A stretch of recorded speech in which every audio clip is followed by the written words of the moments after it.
Confessions of an Ex-Hollywood Club Rat. How we were getting there. Okay, first of all, this is pre-Uber. This is in Los Angeles too, so like taxis, I mean, I guess taxis are a thing in LA, but I never fucking took one. So the guy I was dating would get these, like, some of the time, he would get these party buses, and it would be like tons of us drinking in the party bus before we got there to the club. And I remember I'd go out that day and like get a new outfit at Forever 21, looking like such a little thought. Oh my God. My go-to was actually like a bodycon dress from American Apparel, which I've got a story on Dove from American Apparel. I will save that for another time. But yeah, it was a wild time. And I know people are like, what was it like to take your digital camera to the club? Like, because you didn't have iPhones back then.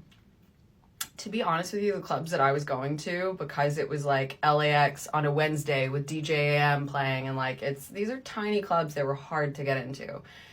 It was in poor taste to have a digital camera out and be taking photos.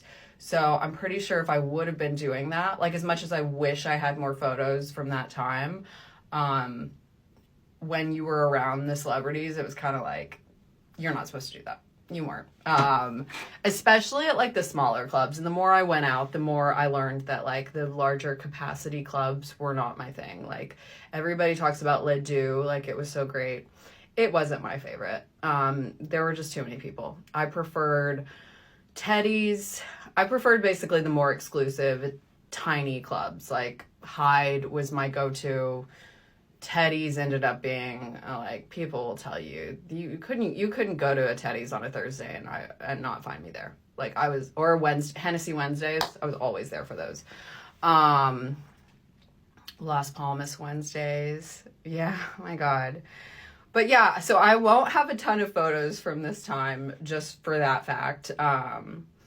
But yeah, my favorite thing was after you would get out of the club, there would be, and I'm sure they still do this, these vendors on the street that would sell these amazing hot dogs. Amazing hot dogs with like bacon wrapped around them, and it was like Chicago style hot dogs. We would also go and I remember we'd go and get like Yoshinoya beef bowl after being out of the club, or like, I mean, God, the In-N-Out line, like the In-N-Out in Hollywood, you just didn't even want to try to go to that one because it was so long once the club let out. But yeah, it was as great as it's being hyped up to be, I have to say. It was the last great, like, club era. I don't know what you guys are doing in the club now, but I don't think you're doing it like we were doing it. It was great. It was fantastic. So follow along. I've got more tea. I've got more stories.